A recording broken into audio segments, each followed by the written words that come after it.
नमस्कार, मैं प्रवीण अलावत हूं। आप 90 डिग्री देख रहे हैं। पूर्व मुख्यमंत्री चौधरी भूपेंद्र सिंह हुड्डा आज बिहार गए हुए थे। बिहार के प्रथम मुख्यमंत्री स्वर्गीय कृष्णा सिंह की पुण्यतिथि को लेकर एक कार्यक्रम है वो रखा गया था और पटना पहुंचने पर पहले तो चौधरी भूपेंद्र सिंह हुड्डा का जोरदार स्वागत किया गया। मीडिया से बात करते हुए चौधरी भूपेंद्र सिंह हुड्डा ने बिहार में भी ईवीएम को लेकर रोना शुरू कर दिया। बिहार में भी पत्रकारों से बात करते हुए चौधरी भूपेंद्र सिंह हुड्डा ने ईवीएम की भूमिका पर सवालिया निशान खड़े करते हुए कहा कि हमने चुनाव आयोग को शिकायत दर्ज करवाई है, उनका इंतज़ार कर रहे हैं, उसके बाद कोर्ट जाएंगे। उन्होंने कहा कि हमने कहा है कि कहीं मशीन मानव पर है, भारी ना पड़ जाए। तभी एक पत्रकार ने हुड्डा साहब को टोकते हुए कहा कि आप हरियाणा में ईवीएम मशीन को दोष दे रहे हैं, जबकि जम्मू कश्मीर में ऐसा आखिरकार क्यों नहीं हुआ। हुड्डा साहब ने सिर्फ इतना ही कहा कि हमने शिकायत दर्ज है वो करवाई है। इलेक्शन कमीशन ने शिकायत रखी है, हम इंतजार कर रहे हैं, जरूरत पड़ी तो कोर्ट में जाएंगी पार्टी। सर कोर्ट में मैंने ये कहा है कोई ऐसा ना हो जाए कि मानव पे मशीन भारी ना पड़ जाए। यानी कि लग रहा है कि जम्मू कश्मीर में क्यों नहीं ईवीएम में गड़बड़ी हुई है और हरियाणा में क्यों? मैं क्या कह रहा हूँ आपको, हमने कंप्लेंट कर रखी इलेक्शन कमीशन। अब सवाल ये खड़ा होता है कि हरियाणा से लेकर बिहार तक कांग्रेस की जो हार हुई है उसका दोष ईवीएम पर हुड्डा साहब हैं वो लगातार दे रहे हैं। दीपेंद्र सिंह हुड्डा भी यही कह रहे हैं और उदय भान भी उनके सुर में सुर मिलाते हुए नजर आ रहे हैं कि कांग्रेस की हार हरियाणा में ईवीएम के कारण हुई है। जबकि कोई भी व्यक्ति जो थोड़ी सी भी राजनीतिक समझ अगर रखता हो तो वो समझता है कि हरियाणा में कांग्रेस की हार है वो कैसे हुई है। कुछ लोग खुलेआम कह देते हैं, कुछ लोग दबी जुबान में पीछे से कहते हैं कि काफ़ी सारी चीज़ों की है, कांग्रेस की है कमी रही।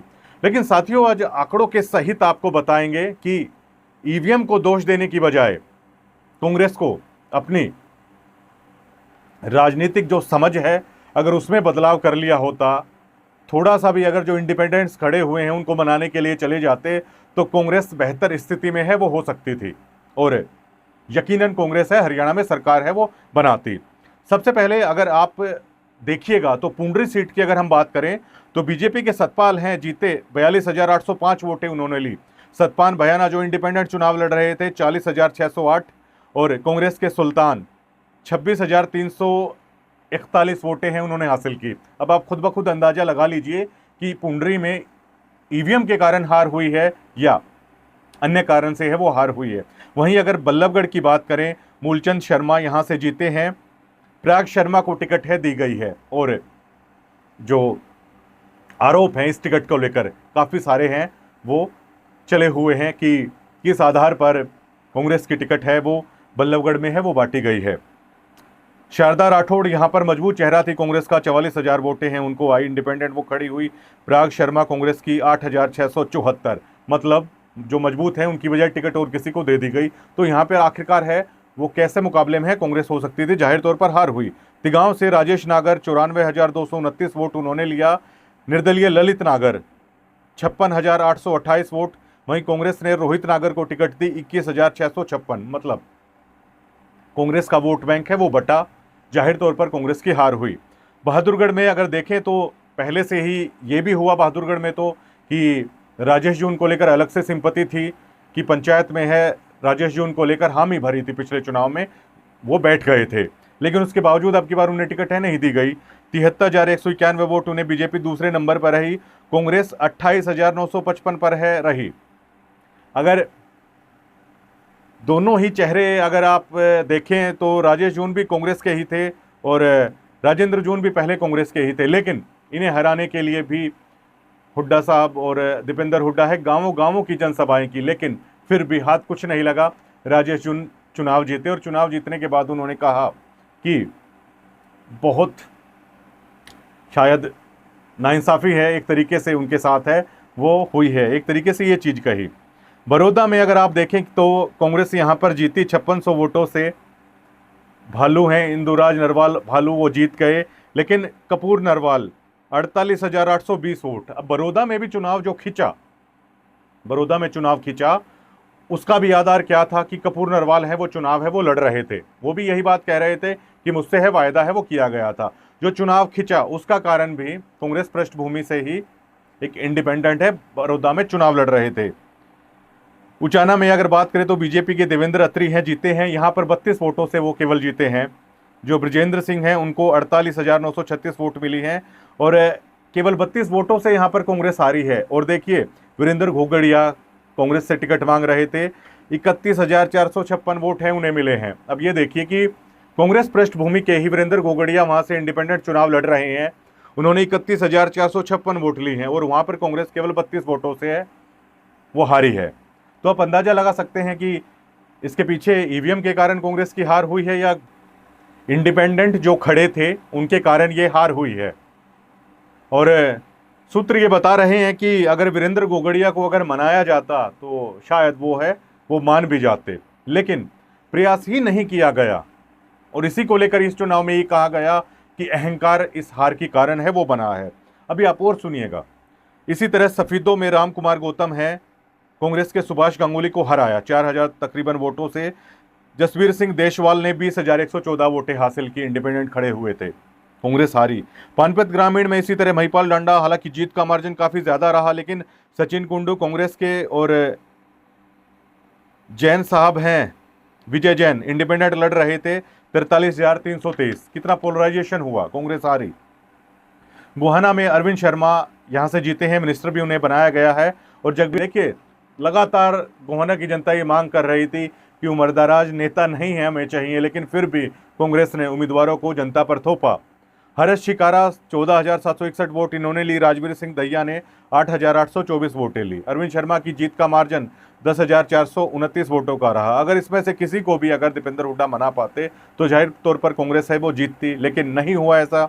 अंबाला कैंट में अनिल साहब हैं, वो जीते हैं।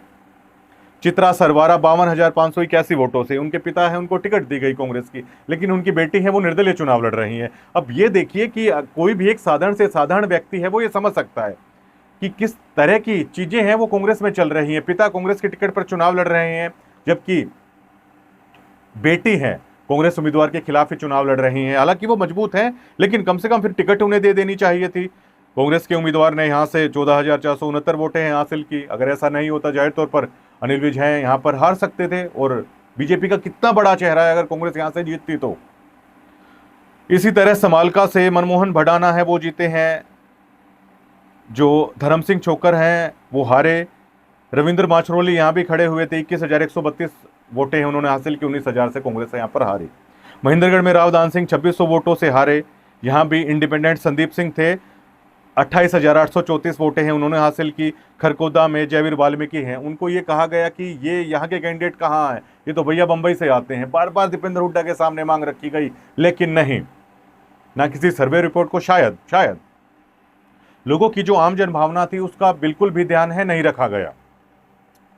और क्या इन्हें मनाने का प्रयास दीपेंद्र सिंह हुड्डा की तरफ से है, वो क्या किया गया?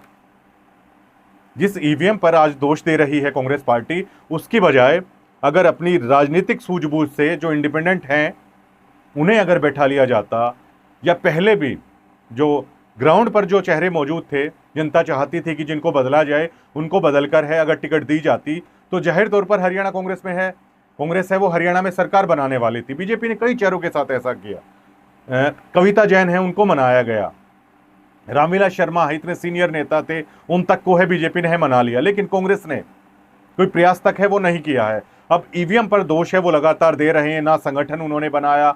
चुनाव के दरमियान भी अगर इंडिपेंडेंट हैं इनसे बात कर लेते तो शायद ये स्थिति है वो अलग हो सकती थी। इसी तरह अगर सुरेंद्र पवार की हम बात करें तो जिन्हें जेल में रहते हुए टिकट दिया गया है। अब साथियों आप ये सोचिए कि कोई नेता जेल में है, अगर पार्टी उसे टिकट दे रही है तो एक उस विधानसभा क्षेत्र के मिडिल क्लास या आम जनमानस के दिल पर आप क्या छाप छोड़ने की कोशिश कर रहे हैं कि कांग्रेस कैसे प्रत्याशी को है वो चुनाव मैदान में उतार रही है।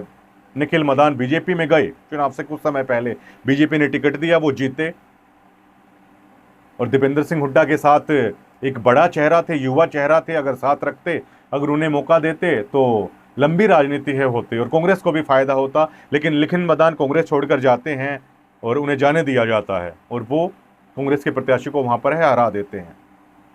अब ये चीजें, इन चीजों को दबाने के लिए अब राजनीतिक काबिलियत पर दीपेंद्र सिंह हुड्डा की पर सवालिया निशान जब उठ रहे हैं, उन चीजों को दबाने के लिए कि ईवीएम का बहाना है वो कांग्रेस की तरफ से बनाया जा रहा है। साथियों, आप हमें कमेंट कर सकते हैं, अपने सुझाव हैं वो बता सकते हैं कि चौधरी भूपेंद्र सिंह हुड्डा और दीपेंद्र सिंह हुड्डा या राव उदय भान जो हार का ठीकरा है, ईवीएम के सर फोड़ रहे हैं, वो कहां तक जाया जाए, जबकि आंकड़े इस बात के खुद ब खुद गवाही दे रहे हैं कि कांग्रेस की हार की मुख्य वजह है वो क्या रही। शुक्रिया।